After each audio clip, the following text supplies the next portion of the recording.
Video ini bukan dibuat untuk mengajari, apalagi menggurui. Aku sendiri masih dalam proses belajar.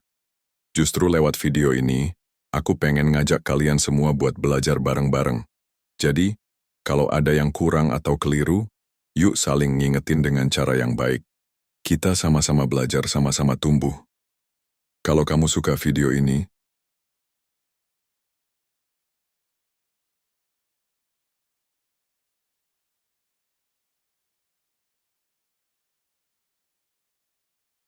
Assalamualaikum warahmatullahi wabarakatuh. Di tengah zaman yang serba instan dan mudah ini, kita seringkali merasa segalanya bisa didapat hanya dengan sekali klik, satu sentuhan, atau cukup scroll layar. Tapi pernahkah kita bertanya, apakah hati kita juga semakin mudah tersentuh oleh seruan Allah? Ataukah justru semakin jauh karena terlalu terbiasa dengan yang cepat, praktis, dan serba menyenangkan? Disinilah pentingnya kita merenung sejenak, karena ada satu hal yang tidak boleh instan. Kembali ke jalan Allah, ada orang-orang yang, tanpa sadar, makin sulit kembali kepada Allah.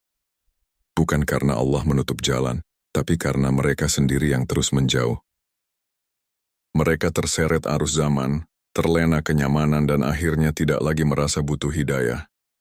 Padahal hidayah itu seperti hujan, selalu turun, tapi tidak semua tanah bisa menyerapnya. Maka mari kita lihat, apa saja ciri-ciri orang yang makin jauh dan sulit kembali ke jalannya. Ketika hati tak lagi tergetar oleh dosa, pernahkah kita merasa bahwa suatu kesalahan yang dulu terasa berat, kini terasa biasa saja? Dulu, berbohong satu kalimat saja bisa membuat dada sesak semalaman, tapi sekarang, kita bisa menyisipkan kebohongan kecil dalam obrolan tanpa merasa bersalah. Pelan-pelan dosa jadi seperti angin lewat. Tak terasa, tak membekas. Dalam Islam, kondisi ini dikenal sebagai mati rasa terhadap dosa, atau qaswatul qalb, kerasnya hati. Rasulullah SAW pernah mengingatkan tentang bahaya kondisi ini. Beliau bersabda, "Jika seorang hamba melakukan dosa, maka akan muncul titik hitam di dalam hatinya. Jika ia bertobat, hatinya kembali bersih.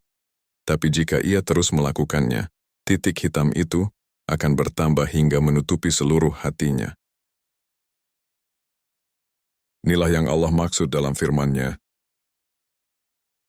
Sekali-kali tidak, bahkan apa yang mereka kerjakan itu telah menutupi hati mereka. Al-Mutaffifin 14. Dosa-dosa kecil yang dianggap remeh, jika terus-menerus dilakukan tanpa penyesalan bisa menggelapkan hati. Hati yang dulu lembut dan mudah menangis karena Allah, kini jadi kering. Kalimat istighfar hanya jadi rutinitas bibir, bukan jeritan jiwa. Di zaman Rasulullah ada kisah menarik tentang seorang pemuda bernama Tsa'labah bin Abdurrahman. Suatu hari ia melihat sesuatu yang membuat hatinya merasa berdosa, meski hanya sekilas. Ia merasa sangat bersalah dan takut kepada Allah. Ia pun lari ke gunung dan menghindari pergaulan karena merasa tidak layak lagi berada di sekitar Rasulullah. Ketika Rasulullah mendengar tentang kepergiannya, beliau mencarinya. Akhirnya Tsa'labah ditemukan dalam keadaan tubuh kurus karena rasa takutnya pada Allah. Ketika meninggal, Rasulullah sendiri yang memandikannya dan berkata, ia takut kepada Allah dengan sebenar-benarnya takut. Bandingkan dengan kita hari ini. Kadang kita tahu itu dosa, tapi kita pikir, cuma sekali. Allah kan Maha Pengampun. Tanpa sadar, kita jadikan sifat Allah yang Maha Pengampun sebagai alasan untuk terus mengulang dosa. Hati-hati, sebab hati yang keras adalah hati yang jauh dari cahaya.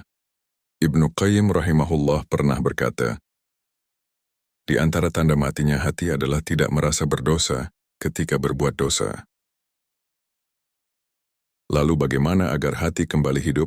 1. Perbanyak istighfar. Bukan sekadar ucapan tapi benar-benar hadirkan rasa penyesalan di hati. 2. Dekatkan diri pada Al-Quran. Bacalah dengan hati, bukan sekadar mata. Karena Al-Quran adalah cahaya yang menghidupkan hati. 3. Bergaul dengan orang-orang yang menjaga iman. Lingkungan memengaruhi rasa hati terhadap dosa. 4. Perbanyak merenung di keheningan. Di antara riuh dunia, luangkan waktu hanya untuk bercakap dengan Allah, mengenali dosa sendiri, dan menangis kepadanya. Teman-teman, mari kita jaga hati kita, karena hati adalah pusat arah hidup. Jika hati sehat, maka hidup kita akan lurus. Tapi jika hati keras dan mati rasa, maka dosa akan terasa biasa, dan pelan-pelan kita bisa tersesat tanpa sadar. Semoga Allah melembutkan hati kita, menjadikannya mudah menangis karenanya, dan menjauhkan dari kerasnya hati yang tak lagi peka terhadap dosa. Saat dunia lebih menakutkan dari hilangnya iman. Dalam hidup ini kita sering dibuat gelisah oleh hal-hal duniawi. Takut kehilangan pekerjaan, takut bisnis bangkrut, takut tidak punya uang, takut tidak punya pasangan, takut penilaian orang. Tapi, pernah nggak kita merasa takut karena iman kita sedang lemah? Kadang kita bisa panik luar biasa saat dompet hilang. Tapi biasa saja saat salat kita kosong dari hati. Kita bisa nangis saat kehilangan followers atau gadget, tapi tetap tenang saat hati makin jauh dari Allah. Padahal dalam pandangan Islam, kehilangan dunia itu biasa. Tapi kehilangan iman itu bencana. Allah berfirman, "Dan di antara manusia ada yang berkata, kami beriman kepada Allah dan hari kemudian, padahal mereka itu sesungguhnya bukan orang-orang yang beriman." Al-Baqarah 8. Ayat ini mengingatkan kita bahwa pengakuan iman tanpa isi tidak cukup. Bisa jadi secara identitas kita Muslim, tapi hati kita lebih mencintai dunia daripada Allah. Lebih takut kehilangan dunia daripada kehilangan nilai di hadapan Allah. Mari lihat contoh dari zaman Rasulullah SAW. Ada seorang sahabat bernama Suhaib Ar-Rumi. Saat hijrah ke Madinah, orang-orang Quraisy mengejarnya dan ingin mengambil hartanya. Suhaib berkata, "Kalau kalian mau hartaku, ambillah. Asal izinkan aku pergi ke Madinah dan bersama Rasulullah." Dia rela kehilangan semua hartanya demi menjaga imannya dan bisa bersama Nabi. Saat Rasulullah mendengar kisah itu, beliau bersabda, "Suhaib telah beruntung, Suhaib telah beruntung." Bagi Suhaib, iman jauh lebih berharga daripada seluruh hartanya. Hari ini kita hidup di zaman serba instan. Gengsi, popularitas, harta, semua bisa jadi tolok ukur kesuksesan. Tapi dalam kacamata akhirat, ukuran itu tak berarti apa-apa jika iman kita kosong. Iman itu seperti akar. Dunia boleh seperti dedaunan, kadang ada, kadang gugur. Tapi akar, iman, harus kokoh. Sebab itulah yang menyambungkan kita ke sumber kehidupan sejati, Allah. Jangan takut miskin dunia, takutlah miskin iman. Jangan terlalu sedih kehilangan harta, sedihlah jika hati mulai tak merasa saat maksiat dilakukan. Dunia hanya tempat singgah. Tapi iman, itu bekal pulang kita.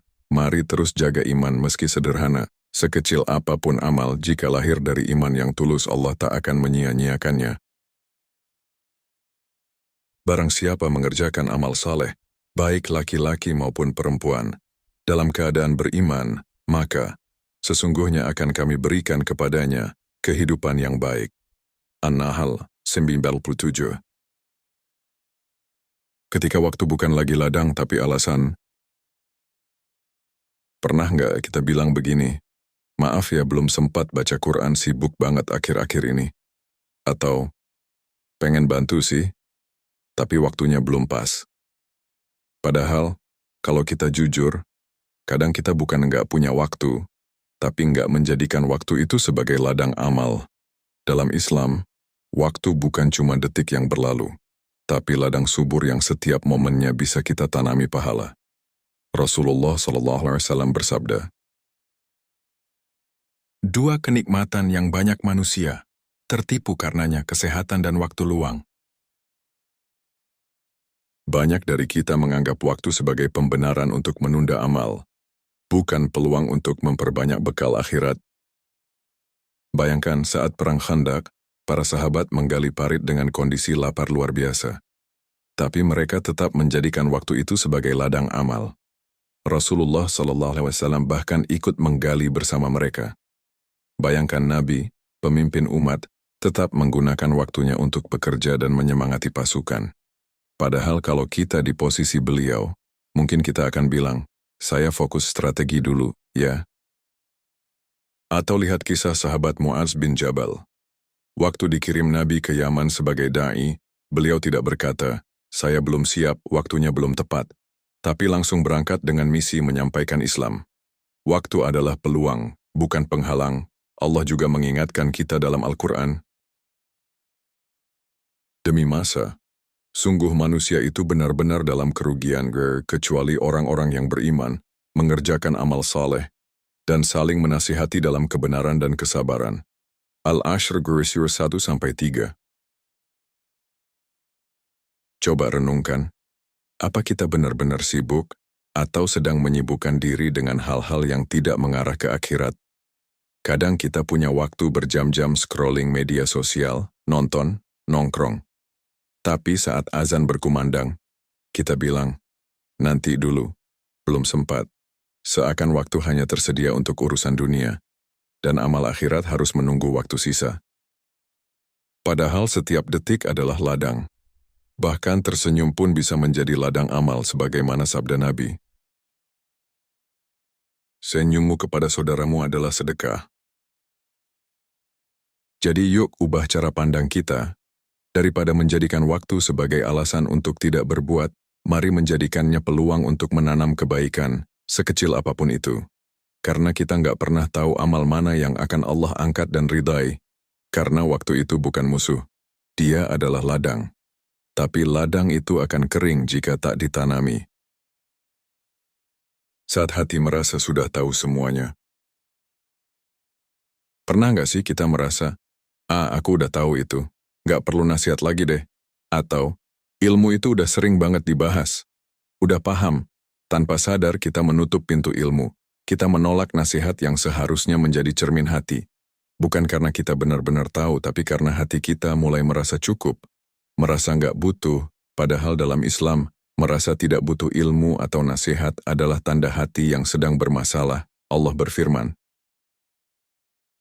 dan Allah mengeluarkan kamu dari perut ibumu dalam keadaan tidak mengetahui sesuatu pun, dan Dia memberimu pendengaran, penglihatan, dan hati agar kamu bersyukur. An-Nahl 78. Ayat ini mengingatkan, kita terlahir tanpa tahu apa-apa. Lalu Allah kasih alat belajar, telinga untuk mendengar nasihat, mata untuk melihat tanda-tanda, dan hati untuk memahami. Maka ketika semua itu tidak lagi kita gunakan untuk mencari kebenaran, bukankah itu bentuk kesombongan? Nabi Muhammad SAW juga bersabda,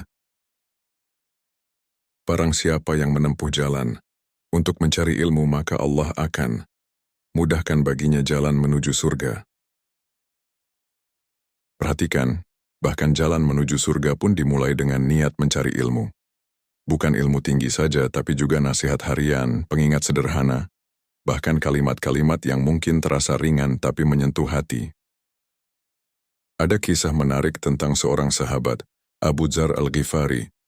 Ia dikenal keras, blak-blakan, dan penuh semangat.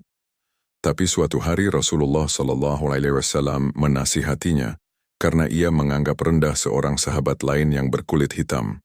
Nabi bersabda, engkau adalah seseorang yang masih ada jahiliyah dalam dirimu. Abu Dzar langsung sadar, ia tidak membantah. Ia tidak merasa lebih tahu atau lebih senior. Ia justru meletakkan pipinya di tanah, memohon sahabatnya menginjak wajahnya, sebagai bentuk taubat dan rendah hati. Lihatlah, bahkan para sahabat yang sudah mendapat banyak ilmu pun tetap merasa butuh nasihat. Mereka nggak pernah kenyang dari bimbingan Rasulullah. Lalu kita, yang baru seujung kuku ilmunya, yang kadang baru hijrah, baru belajar, baru paham 1-2 ayat, kalau hari ini kita mulai merasa bosan dinasihati, kalau kita mulai menolak masukan, walau itu dari orang biasa, kalau kita mulai berpikir, aku lebih tahu, itu mungkin bukan karena kita sudah tinggi ilmunya, tapi karena hati sedang tinggi egonya. Mari pelan-pelan kita tundukkan hati lagi, Belajar itu bukan tentang belum tahu, tapi tentang terus mau tahu. Mendengar nasihat itu bukan karena kita bodoh, tapi karena kita ingin tetap cerdas secara iman.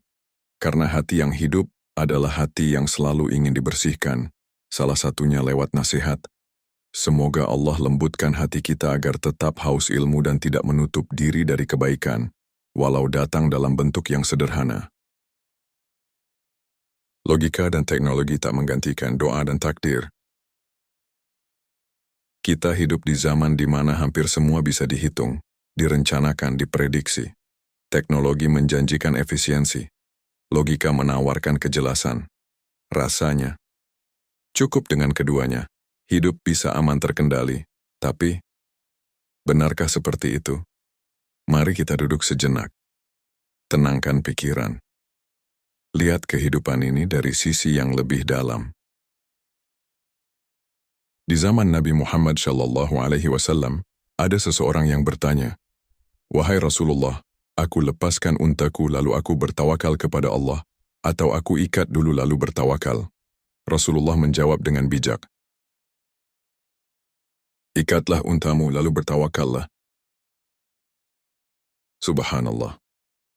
Dalam satu kalimat pendek itu Nabi mengajarkan harmoni antara ikhtiar dan tawakal. Artinya, kita disuruh menggunakan logika dan cara yang wajar, tapi setelah itu, hati tetap menggantungkan harapan kepada Allah. Karena hasil tetap miliknya. Namun hari ini, banyak dari kita terjebak di satu sisi.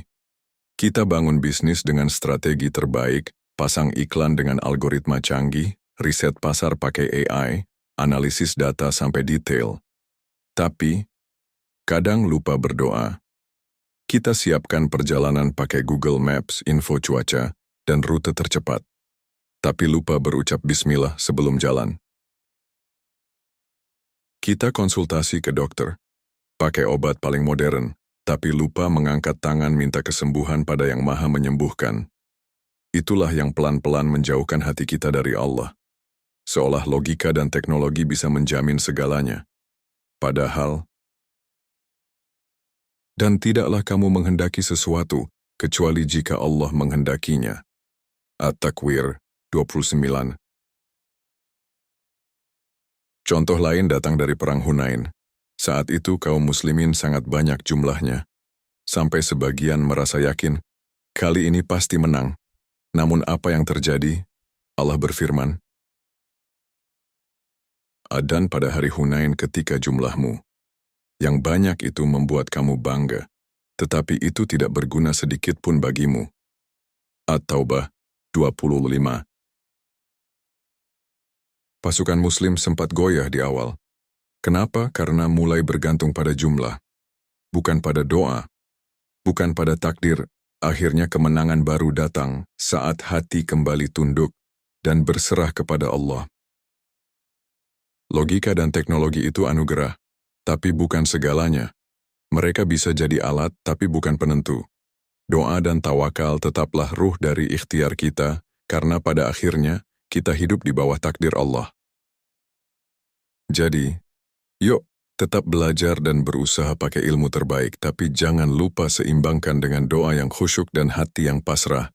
Karena sehebat apapun manusia merencanakan, Allah lah yang menentukan. Jika Allah menolong kamu, maka tak ada yang dapat mengalahkanmu. Ali Imran 160. Tenangkan hati, kembalilah pada Allah. Logika bisa menuntun, tapi doa yang menguatkan. Teknologi bisa memudahkan, tapi hanya takdir yang menyelesaikan. Semoga dengan segala kerendahan hati, kita senantiasa dijaga oleh Allah dari sifat lalai dan lupa kepadanya. Semoga hati kita selalu terikat dengan zikir, amal, dan cinta kepadanya. Mari kita akhiri dengan doa. Ya Allah, jangan Engkau jadikan hati kami lalai dari mengingat-Mu. Jangan biarkan dunia dan segala kesibukannya membuat kami jauh dari-Mu. Jadikan kami hamba-hamba-Mu yang senantiasa ingat, tunduk dan berserah kepada-Mu dalam setiap keadaan. Amin ya Rabbal Alamin. Sampai jumpa di perenungan selanjutnya. Wassalamualaikum warahmatullahi wabarakatuh.